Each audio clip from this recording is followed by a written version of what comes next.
মনমোহনয়, নুসরাত জাহান মিষ্টি। গল্পের সকল অংশ একসাথে। 2 পয়সা ইনকাম করার মুরুদ থাকলে খাবারের থালা ফেলে দিত না। ফিরোজ সাহেব প্রচণ্ড রাগ নিয়ে কথাটি বলে। জিয়ান বিষণ্ণ চোখে তার বাবার দিকে তাকিয়ে আছে। তার বাবা একমনে বকাবকি করে যাচ্ছে। জিয়ানের মা থামানোর চেষ্টা করছে।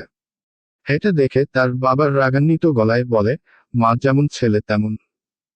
তোমার আদরেই ও একটা বেয়াদব তৈরি হয়েছে। তুমি দায়ী।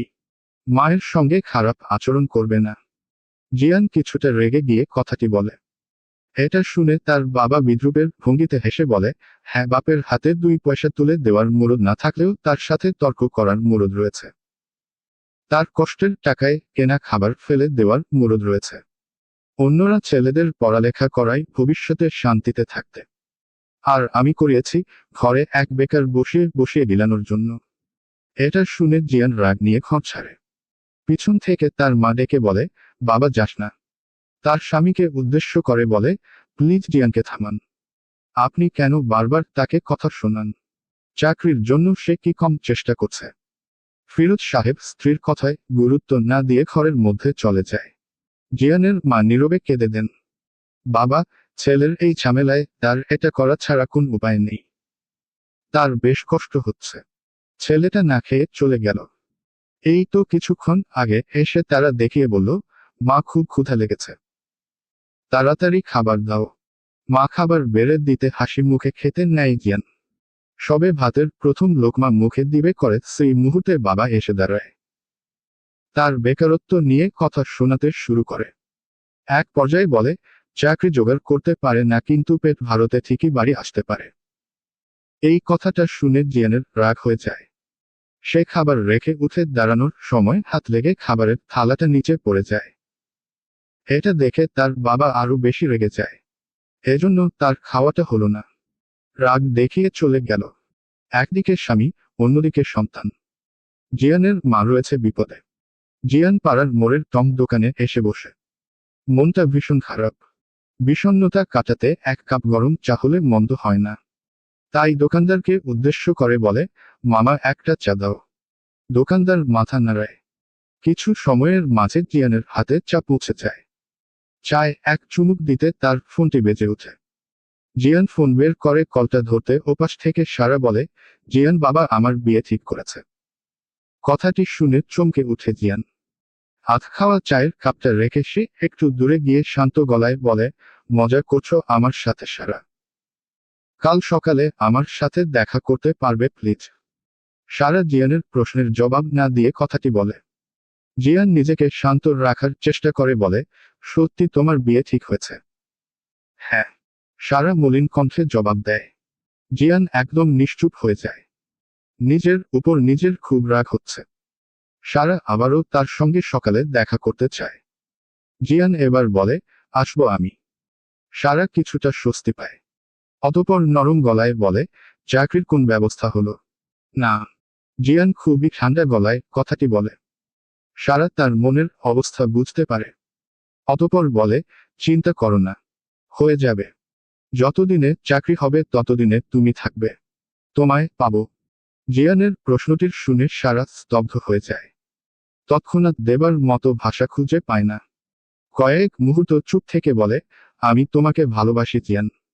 জিয়ানের মলিন মুখে একটুখানি হাসি ফুটে ওঠে। সবচেয়ে প্রিয় মানুষের মুখে ভালোবাসি শব্দটি খুব দামি। সেই শব্দটা শুনতে পাওয়া মানে অর্ধেক বিশ্বজ হয়ে যাওয়া। সারা তার ভালোবাসা প্রকাশের মাধ্যমে এটাই বুঝিয়েছে। সে জিয়ানের পাশে রয়েছে। অতঃপর দুজন সরাসরি কথা বলার কথা জানিয়ে ফোন রাখে। সকাল সকাল তৈরি হয়ে বের হয় জিয়ান। সারার সঙ্গে দেখা করে একটি চাকরির ইন্টারভিউ দিতে যাবে। সেজন্য একত্রে তৈরি হয়ে বের হয়। 20 মিনিটের ব্যবধানে নির্দিষ্ট গন্তব্যে চলে আসে। সারা আগে থেকে এসে উপস্থিত ছিল। তাকে দেখে মুচকি হাসি দেয়। জিয়ানও মিষ্টি এক হাসি দেয়। সারা শান্ত গলায় বলে, এখন কি করব? কথাটি শুনে জিয়ানের মুখের হাসি বিলীন হয়ে যায়। পরক্ষণে নিজেকে সামলে বলে, আর কিছুটা সময় দাও আমাকে। প্লিজ সারা, আমাকে বোঝার চেষ্টা করো। সারা জবাব না দিয়ে জিয়ানের ডান হাতটি ধরে শান্ত গলায় বলে, আমি তোমাকে বুঝি। কিন্তু বাবা যে কোন কথা শুনতে চাচ্ছে না। এতবার এত পাত্র রিজেক্ট করেছি যে এখন বাবা আমার মতামতই শুনতে চাচ্ছে না। এইবার বাবা খুব সিরিয়াস। কি করব আমি বলো? তুমি বিয়েটা করতে চাচ্ছ? জিয়ান সরাসরি সারার চোখে চোখ রেখে প্রশ্নটা করে। সারা খুবই স্বাভাবিক গলায় বলে, হ্যাঁ। তবে সেটা তোমার সঙ্গে। কিন্তু আমি তো বেকার। এই অবস্থায় তোমার বাবার কাছে গিয়ে কিভাবে দাঁড়াবো? জিয়ানের এই প্রশ্নের জবাব সারার কাছে নেই। সে চুপ হয়ে যায়। জিয়ানও চুপ থাকে। জিয়ান যদিও জানে এবার তার কি করা উচিত, কিন্তু বেকার জিয়ান সাহস করতে পারছে না। এক্ষেত্রে তাকে অবাক করে দিয়ে পদক্ষেপটা সারাই নেয়। সে শান্ত গলায় বলে, অল্প বেতনের ছোট একটি জব জোগাড় করতে পারবে কয়েকদিনের মধ্যে? হ্যাঁ পারবো, জিয়ান মাথা নাড়িয়ে বলে। সারা খুবই নরম গলায় বলে, তবে আজ রাতে বিয়েটা করেননি? কি?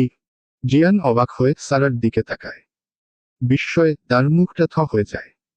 সে এটা মনে মনে ভাবলেও সাহস করে বলতে পারছিল না। অথচ সারা বলে দিল। সারা জিয়ানের মনের অবস্থা বুঝতে পেরে বলে, বিয়ে করবেন তো জিয়ান মাহমুদ? হ্যাঁ। কিন্তু জিয়ানের কথা জড়িয়ে যায়। সে বলতে পারছিল না। সারা খুবই স্বাভাবিক গলায় বলে, সারা জীবন একসাথে থাকার জন্যই তো হাত ধরেছি। এবার ছাড়ি কিভাবে? আমার বাবা খুব সিরিয়াস। বিয়ের দিন তারিখও ঠিক করে ফেলেছে। এর মাঝে তুমি কখনো তার চাহিদা অনুযায়ী জব পাবে না। তাই আমাদের পালানো ছাড়া কোন উপায় নাই। আমি অনেক ভেবেই এই সিদ্ধান্ত নিয়েছি। একটা সময় পর পরিবার মেনে নিবে। তবে আজ যদি হাত ছেড়ে দেই তাহলে আমাদের আর এক হওয়া হবে না। এটা শুনে জিয়ান খুশি হয়। সারার চোখে জিয়ান তার জন্য অফুরন্ত ভালোবাসা দেখতে পাচ্ছে। আর কি চাই তার? এতটুকুই তো যথেষ্ট। বিশ্বস্ত এক মানুষ, তার হাতে হাত রাখা, একসঙ্গে বাকিটা পথ চলা। এটাই তো চাই। জিয়ান খুশি হয়ে সারাকে জড়িয়ে ধরে তার কপালে চুমু খেয়ে বলে, আমিও তোমাকে খুব ভালোবাসি। বিয়ে করবে তো? সারা আবার একই প্রশ্ন করে। জিয়ান সারাকে শক্ত করে জড়িয়ে ধরে রেখে তার কপালে কপাল ঠেকিয়ে বলে, অবশ্যই। জিয়ানের ইন্টারভিউ বেশ ভালো হয়েছে। সব মিলিয়ে আজকের দিনটি বেশ ভালো কেটেছে। তার বুকের মধ্যে অন্যরকম অনুভূতি কাজ করছে। জীবনের সবচেয়ে বড় সিদ্ধান্তটা নিতে চলেছে আজ। এতদিন ধরে যার সঙ্গে ঘর বাঁধার স্বপ্ন দেখত, আজ সেই মানুষটি তার হতে চলেছে। এটা নিয়ে চাপা উত্তেজনা কাজ করছিল। সেই সঙ্গে কিছুটা সংকোচও কাজ করছে। পরিবারকে না জানিয়ে তারা এই কাজটি করছে, এটা ঠিক হচ্ছে তো? এটা নিয়েও কিছুটা দ্বিধা রয়েছে। তবে পিছিয়ে যায় না জিয়ান। তার মন পিছিয়ে যেতে রাজি নয়। একবার বিয়ে হলে সবটা ঠিক হয়ে যাবে। জীবন একটাই। এক জীবনে ভালোবাসার মানুষকে হারিয়ে দেবদাস হয়ে কাটাতে রাজি নয় জিয়ান। তাই মনের সব দ্বিধা কাটিয়ে রাত হতে বাসা থেকে বের হয়। নিজের দুজন ঘনিষ্ঠ বন্ধুকে জানিয়ে রেখেছে তারা বিয়ের সব ব্যবস্থা করবে। জিয়ান সারাকে নিয়ে যেতে যেতে সব ব্যবস্থা হয়ে যাবে। জিয়ানের মনের মধ্যে এক অদ্ভুত রকমের অনুভূতি কাজ করছে। ভয়, প্রাপ্তির সংমিশ্রণে এক অনুভূতি। এই তো কিছুটা সময় পরই সারা এসে যাবে। দুজনের নতুন পথ চলা শুরু হবে। আর কিছু সময়ের অপেক্ষা। জিয়ান নির্দিষ্ট গন্তব্যে দাঁড়িয়ে সারার অপেক্ষা করতে থাকে। তবে তার অপেক্ষা শেষ হয় না। মিনিট যায়, ঘন্টা যায়, ঘন্টা পেরিয়ে ঘন্টা। না, সারা আসে না। জিয়ানের মুখে চিন্তার ছাপ স্পষ্ট। সে একের পর এক সারাকে ফোন দিয়ে যায়, কিন্তু কেউ ধরে না। জিয়ানের মনের মধ্যে ভয় বাসা বাঁধে। সারার কিছু হলো না তো? না। তাকে অবাক করে দিয়ে রিং বাজার সারার ফোনটি বন্ধ হয়ে যায়। এই মাত্রই তো রিং হচ্ছিল, এখন বন্ধ বলছে। এর অর্থ কি? সারা ইচ্ছাকৃত তার ফোন ধরছিল না। অবশেষে না পেরে ফোনটি বন্ধ করে দিয়েছে। এই কথাগুলো মস্তিষ্ক জানান দিতে জিয়ান দাঁড়ানো অবস্থায় বসে পড়ে। কত আশা, কত স্বপ্ন নিয়ে জিয়ান এখানে এসেছিল, সব শেষ। সারা বিকালের দিকে ব্যাগ গুছিয়ে ফেলে। এটা তার মা দেখে ফেলে। তার কিছুটা সন্দেহ হয়, যদিও সারা সেই মুহূর্তে সবটা সামলে নিয়েছিল। রাতের বেলা বাবা মা ঘুমিয়ে যাওয়ার পর খুব সাবধানে সারা বাহিরে বের হতে নেয়। দরজা খুলতে যাবে সেই মুহূর্তে তার মা পিছন থেকে বলে, কোথায় যাচ্ছিস? মায়ের কণ্ঠ শুনে সারা পুরো হতভম্ব হয়ে যায়। সে তো বাবা মা ঘুমিয়ে গেছে সেটা ভেবেই বের হতে নিচ্ছিল। এটা তার মায়ও বুঝতে পারে। সেই সাথে এটাও বুঝতে পারেন তার মেয়ে কোন ছেলের জন্য পালাচ্ছে। সারা মাকে দেখে ভয় পেয়ে যায়, তবে দমে না। সে নিজেকে সামলে দরজা খুলে দৌড় দিতে নিবে, তখনই তার মা এসে তার হাত চেপে ধরে। অতঃপর বলে, সবকিছুর সমাধান পালিয়ে যাওয়া নয়, আমরা কথা বলি। কথা বললে হয়তো অনেক কিছুর সমাধান হয়ে যাবে। সারা মায়ের কথা বুঝতে না পেরে তার দিকে অদ্ভুত দৃষ্টিতে তাকায়। সারার মা শান্ত গলায় বলে, ছেলেটিকে। মায়ের প্রশ্নে সারা ঘাবড়ে যায়। প্রথমে বুঝতে পারে না, পরক্ষণে বুঝতে পেরে বলে, মাউজিয়ান। ও খুব ভালো ছেলে, মা আমি তার সঙ্গে ভালো থাকব। বাবা আমাকে অন্য জায়গায় বিয়ে দিয়ে দিচ্ছে, এটা আমি মানতে পারবো না মা। আমি জিয়ানকে খুব ভালোবাসি, তাকে ছাড়া বাঁচব না। বাবা মাকে ছাড়া বাঁচবে। মায়ের মুখে এই কথা শুনে সারা চুপ হয়ে যায়। সারার মা শান্ত গলায় বলে, বাবা মায়েরা কখনো সন্তানের খারাপ চায় না, কিন্তু সন্তান তাদের বুঝতে পারে না। তুমি এতদিন বিয়ে পিছিয়েছ, আমরা মেনে নিয়েছি। সেই সময়ে তোমার কাছে জানতেও চাওয়া হয়েছে কাউকে পছন্দ করো কি না, তখন না বলেছ। এর কারণ নিশ্চয় ছেলেটা বেকার। ছেলেটা বেকার সেটা বাসায় বলতে পারবে না, এজন্যই নিশ্চয় তার কথা গোপন করেছিলে। সারা চুপ থাকে। তার নীরবতায় তার মা সব বুঝে যায়। সে খুব শান্ত গলায় বলে, তোমার বাবা বা আমি কেউ তো ছেলেটাকে মানব না। পৃথিবীর কোন বাবা মাই তার মেয়েকে বেকার ছেলের হাতে দিবে না। কারণ সন্তান আবেগ দিয়ে ভাবলেও বাবা মা আবেগ দিয়ে ভাবতে পারে না। ক্ষণিকের আবেগ দিয়ে পেট চলে না। আজ তুমি যার জন্য ঘর ছাড়ছ, কাল দেখবে সেই তোমার কাছে বিরক্তিকর হয়ে যাবে। যখন তোমার চাহিদাগুলো সে পূরণ করতে পারবে না, তখন তাকেই তোমার কাছে সবচেয়ে খারাপ লাগবে। মা আমি জিয়ানকে ভালোবাসি। সংসার তো 10,000-এও চলে যায়, তেমন একটি চাকরি জিয়ান ঠিক জোগাড় করে নিবে। এই দুনিয়ায় এই টাকায় সংসার চালাচ্ছে এমন হাজারটা উদাহরণ রয়েছে। আমিও পারবো, তুমি যদি বলো মা, তবে একটা জব ম্যানেজ করেই জিয়ান এখানে আসবে। সারার কথা শুনে সারার মা তার চোখের দিকে তাকায়। অতঃপর শান্ত গলায় বলে, তবে তুমি পালিয়ে যাও। হ্যাঁ। সারা বুঝতে না পেরে জিজ্ঞেস করে। তার মা খুবই স্বাভাবিক গলায় বলে, বিয়ে সবসময় কুফু মিলিয়ে করতে হয়। আমাদের সামাজিক অবস্থা এতটা খারাপ নয় যে আমাদের মেয়েকে টেনেটুনের সংসার চালানো এক ছেলের হাতে দিতে হবে। আর আমরা সেটা দিব না। তাই তোমার যদি তাকে পেতেই হয় তবে পালিয়ে যেতে হবে। এটা শুনে সারা হতভম্ব হয়ে যায়। তার মা একটু থেমে আবার বলে, তবে পালিয়ে যাবার সময় মনে রেখো তোমার বাবার হার্টের অবস্থা ভালো নয়। কিছুদিন আগে যে হাসপাতালের দৌড়াদৌড়ি করেছি সেটা এজন্যই। ডাক্তার জানিয়েছে যে কোনো মুহূর্তে হার্ট অ্যাটাক হয়ে মারা যেতে পারে। আর হ্যাঁ, আমার স্বামীর মৃত্যুর সময় যে মেয়েকে আমি পাশে পাবো না, সেই মেয়েকে তার মৃতদেহ শেষ দেখার জন্যও চাই না। আশা করি আমি কি বলতে চেয়েছি সেটা তুমি বুঝেছ। মায়ের কথা শুনে সারা একদম স্তব্ধ হয়ে যায়। তার বাবার এত বড় অসুখ রয়েছে সেটা সে জানতো না, তাকে জানতে দেওয়া হয়নি। তার বাবা মা তাকে কষ্ট দিতে চায়নি বলেই গোপন করে গেল। বিষয়টা বুঝতে পেরে সারা খুব চমকে যায়। সারার মা খুবই শান্ত গলায় বলে, যেদিন তোমার বাবা জানতে পারে সে আর বেশি দিন বাঁচবে না, তখন তার মাথায় শুধু এটাই এসেছিল, তার মেয়েটার সুখ। মেয়েটাকে সুখী দেখতে সে বিয়ে ঠিক করল। মেয়েটার যাতে সুখের সংসার দেখতে পারে সেজন্য সবসময় দোয়া করত, যাতে তার মৃত্যুটা এটা দেখার আগে না হয়। আর কাল যখন সেই বাবা জানতে পারবে তার মেয়ে তার মান সম্মান সব শেষ করে দিয়ে পালিয়ে গিয়েছে, তার সম্মান তার অসুস্থতা কিছুই তাকে দমাতে পারেনি, তখন তো সে বাঁচার আশা ছেড়েই দিবে। হয়তো উত্তেজিত হয়ে হার্ট অ্যাটাকও করে ফেলতে পারে। এই পর্যায়ে থেমে যায় সারার মা। সারা মলিন মুখ নিয়ে তার দিকে তাকিয়ে আছে। মেয়ের মনের অবস্থা বুঝতে পেরে সারার মা বলে, তাতে মেয়ের কি? মেয়ের জীবনে তো ভালোবাসার মানুষ রয়েছে, তার বাবার মৃত্যুতে কি চায় আছে? শেষ কথাটি বলে উপহাসের হাসি দেয়। সারা একদম পাথর হয়ে যায়। তার ফোনটা অনবরত বেজে চলেছে। অতঃপর সহ্য করতে না পেরে ফোনটা বন্ধ করে দেয়। এই মুহূর্তে সে ঠিক নেই, তার পৃথিবী ঠিক নেই। সারাদিন পায়ে হেঁটে তার ঘরে চলে যায়। সারার মা সেটা শান্ত চোখে দেখে। মেয়ের মনের অবস্থা সে অনুভব করতে পারছে, তবে তার কিছুই করার নেই। সে চাচ্ছিল না মেয়েকে এই সত্যিটা জানাতে, কিন্তু না জানিয়ে যে উপায় নেই। আজ যদি সারা চলে যায়, তবে সত্যি তার স্বামীর কিছু একটা হয়ে যাবে। তার জন্য প্রথম প্রাধান্য তার স্বামী। স্বামীর করুণ অবস্থা আর সম্মানহানি নিয়ে সে বাঁচতে পারবে না, তাই মেয়েকে যে বাধা দিতেই হতো। সারার মা বেশ কিছুদিন ধরেই সারাকে লক্ষ্য করেছে। তার অভিজ্ঞ চোখ মেয়ের প্রেমটা ধরতে সময় নিল না।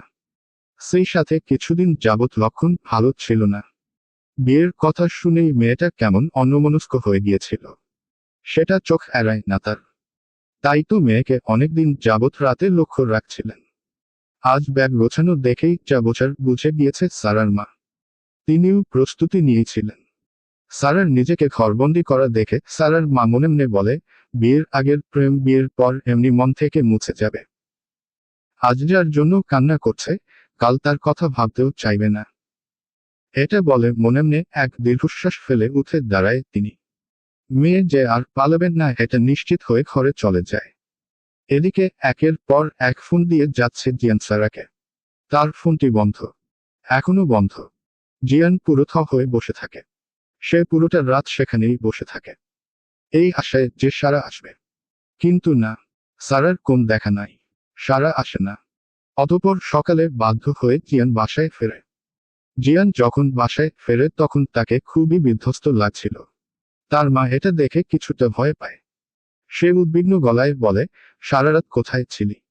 এমন লাগছে কেন তোকে? সেই মুহূর্তে জিয়ানের বাবাও বের হয়।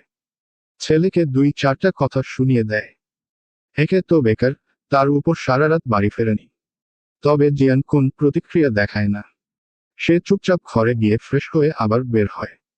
এদিকে জিয়ানের বাবা বাজে কথা বলেই যাচ্ছে। এবার তার মা সহ্য করতে না পেরে বলে, আপনি দেখতে পাচ্ছেন না ছেলেটা ঠিক নাই? তার কিছু একটা হয়েছে, তাও তাকে কথা শুনিয়ে যাচ্ছেন? ছেলেটা কি চাকরির জন্য কম চেষ্টা করছে? হচ্ছে না। এটা কি ওর দোষ? যদি চেষ্টা না করতো তাহলে মানা যেত। তাহলে নাহ তাকে মন ভরে কথা শোনাতেন। কিন্তু সে তো চেষ্টা করছে। করছে না বলেন। জিয়ানের বাবা এবার চুপ হয়ে যায়। তার মা তাকে আরো কয়েকটা কথা শোনায়। অতঃপর বলে, সংসারের চিন্তায় আপনি পাগল হয়ে গিয়েছেন। দেখছেন ছেলেটা চাকরি না পেয়ে হতাশায় ডুবে রয়েছে, তাও আপনি ছাড়ছেন না। এভাবে কথা শোনালে চাকরি হবে নাকি আমাদের সংসারের টানাপোড়েন দূর হবে? কোনটা হবে বলেন? জিয়ানের বাবা তার ভুল বুঝতে পেরে চলে যায়। সে আর কথা বাড়ায় না। এদিকে জিয়ান সারার বাড়ির এলাকায় ঘোরাঘুরি করছে। একবার সারার সঙ্গে দেখা করতে চাচ্ছে, কিন্তু সে পাচ্ছে না। অবশেষে উপায় না পেয়ে এক পিচ্চিকে দিয়ে সারাকে ডাকতে পাঠায়। সারা যখন জানতে পারে তাকে কেউ ডাকছে, তখনই বুঝে যায় এটা জিয়ান। তবে সারা ঘর থেকে বের হয় না, পিচ্চিটাকে পাঠিয়ে দেয়। সবটা সারার মা লক্ষ্য করে। সারা তার দিকেই তাকিয়ে আছে। সারার মা শান্ত গলায় বলে, নিজের সিদ্ধান্ত তাকে জানিয়ে দাও। সারা মাথা নাড়ায়। বিষণ্ণ মুখ নিয়ে ফোনটা হাতে নেয়। অতঃপর ফোনটা অন করে জিয়ানকে মেসেজ দেয়, সরি জিয়ান। সরি জিয়ান। জিয়ান মেসেজটি দেখে কয়েক মুহূর্ত চুপ থাকে। পরক্ষণে নিজেকে সামলে সারাকে ফোন দেয়। সারা ফোনটা ধরে শান্ত গলায় বলে, সরি জিয়ান। আমার পক্ষে তোমার সঙ্গে সম্পর্ক রাখা আর সম্ভব নয়। পারলে আমাকে ক্ষমা করে দিও। আমি সরি। সারা। জিয়ান অস্পষ্ট ভাষায় কথাটি বলে। সারা এবার আর নিজেকে সামলাতে পারে না। ভাঙা গলায় বলে, আমি তোমাকে সত্যি ভালোবাসি জিয়ান। কিন্তু আমার পক্ষে এই সম্পর্ক আর রাখা সম্ভব নয়। সরি। আমি আমার বাবা মাকে কষ্ট দিয়ে তোমার হাত ধরতে পারবো না। আমার বাবা অনেক অসুস্থ জিয়ান। এই মুহূর্তে তাকে কষ্ট দিয়ে কিছুই করতে পারবো না। জিয়ানের সেই মানসিক অবস্থা নেই যেটা দিয়ে সে সারার পরিস্থিতি বোঝার চেষ্টা করবে। প্রচণ্ড কষ্টে সে ভেঙে যায়। অবশেষে নিয়ন্ত্রণ হারিয়ে বলে, বাবা মাকে কষ্ট না দিতে চাইলে তবে আমার কথা বলো। আমরা পারিবারিকভাবে বিয়ে করি নাকি সেটাও বলতে পারবে না? কেন পারবে না? আমি বেকার বলে। তো আমি বেকার এটা জেনেই তো ভালোবেসেছ। তখন মনে হয়নি এই ছেলে অযোগ্য? বাবা মা মানবে না? তখন তারা কোথায় ছিল? জিয়ান ঠান্ডা মাথায়, একটু আমার কথাটা বোঝার চেষ্টা করো। চাইলেও সবকিছু সবার নিয়ন্ত্রণে থাকে না। আমারও নেই। পরিস্থিতির দোহাই দিয়ে এখন কেটে পড়তে চাইছো? আমাকে ঠকাতে চাইছো? জিয়ান একশ্বাসে কথাটি বলে। তার কেমন লাগছে? খুবই অসুস্থ লাগছে শরীর। সারা ভাবতে পারেনি জিয়ান এমনটা বলবে। সে ভেবেছিল জিয়ান তাকে বুঝবে, কিন্তু তা হয় না। তাই সে কিছুটা আক্ষেপ নিয়েই বলে, পালিয়ে যাওয়ার কথা কিন্তু আমিই বলেছিলাম। কারণ আমি তোমাকে পেতে চেয়েছি। কিন্তু এখন পরিস্থিতি আমার হাতের বাইরে। তাই আমি পারলাম না। যদি এটা তোমাকে ঠকানো হয় তবে তাই। সামনে আমার বিয়ে। আমি চাইব তুমি আমাকে কখনো বিরক্ত করার চেষ্টা করবে না। পারলে ক্ষমা করে দিও। এটা বলে সারা আর কোন কথা বলার সুযোগ না দিয়ে ফোন কাটে। সে জানে এখন জিয়ান পাগলামি শুরু করবে। তাকে পাওয়ার তীব্র বাসনা নিয়ে অনেক আবেগময় হয়ে যাবে, যেটা সামলানো তার পক্ষে সম্ভব নয়। কিছুতেই সম্ভব নয়। তাহলে যে সারা ঠিক থাকবে না। অতঃপর সে ফোনটা বন্ধ করে কান্নায় ভেঙে পড়ে। জিয়ান এরপর নানাভাবে সারার সাথে যোগাযোগ করার চেষ্টা করেছে। তার বাড়ির সামনে বেশ কয়েকবার গিয়েছে, কিন্তু লাভ হয়নি। তার মন যখন বুঝতে পারল সারা তার হবে না, সে বিয়ের প্রস্তুতি নিচ্ছে, তখনই সে নিজেকে ঘরবন্দি করে ফেলল। বিষণ্ণ মনে সারাদিন ঘরের মধ্যে বসে থাকে। জিয়ানের এমন অবস্থা তার বাবা মায়ও লক্ষ্য করে।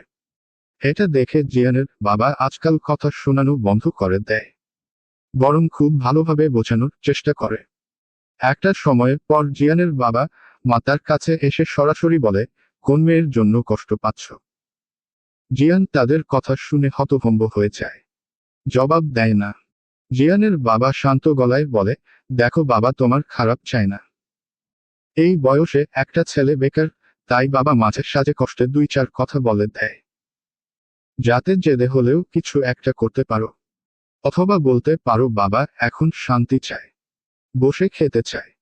ছেলের টাকায় বসে খেতে পারছেন না বলে কথা শোনায়। তোমার বাবা এদিক দিয়ে খুব খারাপ হয়তো, কিন্তু বিশ্বাস করো সে তোমার খারাপ চায় না। তুমি বলো কোন মেয়ের জন্য কষ্ট পাচ্ছ, তার নাম ঠিকানা দাও, দরকার হয় আমরা কথা বলবো। জিয়ান বাবার এত নরম গলা শুনে ম্লান হাসে। সে তার বাবাকে জড়িয়ে ধরে শান্ত গলায় বলে, এখন কিছু করার নেই, কাল তার বিয়ে। এটা বলেই জিয়ান হাউমাউ করে কান্না করে দেয়। এত বড় এক ছেলের এমন কান্না দেখে তার বাবা মাথা হয়ে যায়। ছেলেটা কান্না করছে মানে কতটা কষ্ট পাচ্ছে সে, ভালোবাসাটা কত গভীর ছিল। এটা বুঝতে পেরে জিয়ানের বাবা বলে, তুমি ঠিকানা দাও, আমি এখনই যাচ্ছি। আমার বন্ধু একটা চাকরির কথা বলেছে, তুমি সেটা করবে। আশা করি সংসারটা ভালোভাবে চালাতে পারবে। জিয়ান কিছু বলে না। তার বাবা মা ঠিকানা চায় সারার। সে সেটা দেয় না, কারণ জিয়ান খুব ভালোভাবে জানে সারার বাবা এই সম্পর্কে রাজি হবে না। আগেই হতো না।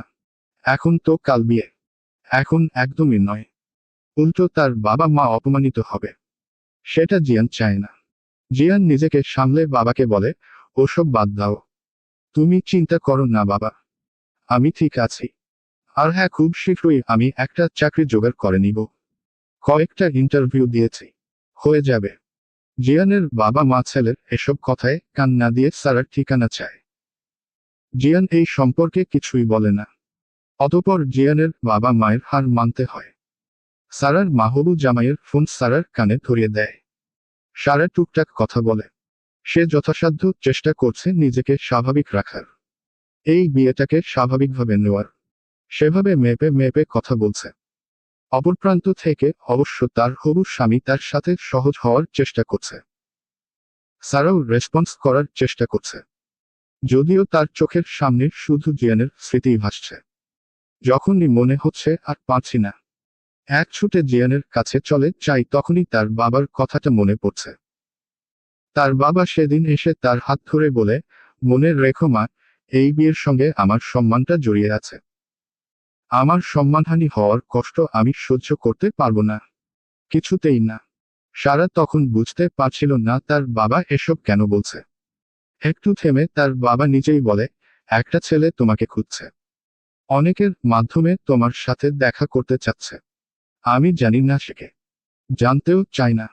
আমি শুধু জানি কয়েকদিনের মাথায় তোমার বিয়ে, আর তুমিও এটা মাথায় রাখবে আশা করি। সারা মাথা নাড়ায়। তার বাবা তার সম্মান নিয়ে বেশ চিন্তিত। হয়তো মেয়ের মনমরা ভাব আর জিয়ানের তাকে খোঁজা নিয়ে সে দুয়ে দুয়ে চার মিলিয়ে নিয়েছে। তবে সে জানে না সারা এই সম্পর্কের পাঠ চুকিয়ে দিয়েছে, মনের কোণ থেকে তাকে বের করার চেষ্টা করছে। যদিও সে প্রথমে ভেবেছিল তার মা তাকে আটকাতে মিথ্যা বলেছে, কিন্তু না, সেবার তার বাবা হার্টের সমস্যায় অসুস্থ হয়ে গিয়েছিল, আর তার ঝুঁকিও রয়েছে। এটা জানার পর আর যাই হোক সারা পারবে না তাদের কষ্ট দিতে। সারা সম্মানহানির চিন্তা না করলেও বাবা মায়ের জীবনের চিন্তা অবশ্যই করে, তাই তো সব চুকিয়ে দিয়েছে জিয়ানের সাথে। এসব ভেবে সারা ম্লান হাসে। অন্যদিকে তার হবু স্বামী তার সারা শব্দ না পেয়ে কয়েকবার ডাকে। অবশেষে সারা সাড়া দেয়। অতঃপর যথা সময়ে সারার বিয়ে হয়ে যায়। বিয়ের দিন জিয়ান তার বাড়ির সামনে এসেছিল। বধূ বেশে যখন সারা গাড়িতে উঠছিল তখন তাকে দেখা হয়েছিল জিয়ানের। যে বধূ সাজে সারাকে মন ভরে দেখার কথা ছিল জিয়ানের, সেই সাজে যে মাত্র কয়েক পলকে তাকে দেখে। অতঃপর জিয়ানের সাথে সব সম্পর্ক শেষ করে সারা তার নতুন যাত্রায় বের হয়। জিয়ান চোখের সামনে প্রিয় মানুষের বিদায় দেখে। অন্যদিকে গাড়ির মধ্যে সারার স্বামী প্রান্ত তার হাতটি শক্ত করে ধরে। সারা কিছুটা চমকে তার দিকে তাকায়। প্রান্ত মিষ্টি এক হাসি দিয়ে আস্তে করে বলে, তোমার মন মোহনায় আমার জায়গা হয়ে গিয়েছ তো। সারা চমকে উঠে। একদিন নিজের মন মোহনায় জিয়ানকে সযত্নের জায়গায় দিয়েছিল সারা। আজ সেই জায়গা অন্য কেউ ভরতে চাইছে। যে মানুষটাই এই জায়গার দাবিদার, কারণ সে যে তার স্বামী। তার স্বামী হওয়ার অধিকারে মনের কোণে তাকে যে ঠাঁই দিতেই হবে। এটাই তো উচিত। এটা ভেবে সারা চোখ বন্ধ করে নেয়। নিজের ভাবনা, নিজের মন, নিজের মস্তিষ্ক সব থেকে সারা জিয়ানকে সরিয়ে দেয়। কারণ এখানে থাকার অধিকার জিয়ানের নেই। যার আছে সে তার হাত ধরে রয়েছে। এসব ভেবে সারা চোখ মেলে তাকায়, প্রান্তর দিকে তাকিয়ে মিষ্টি এক হাসি দেয়। সমাপ্ত।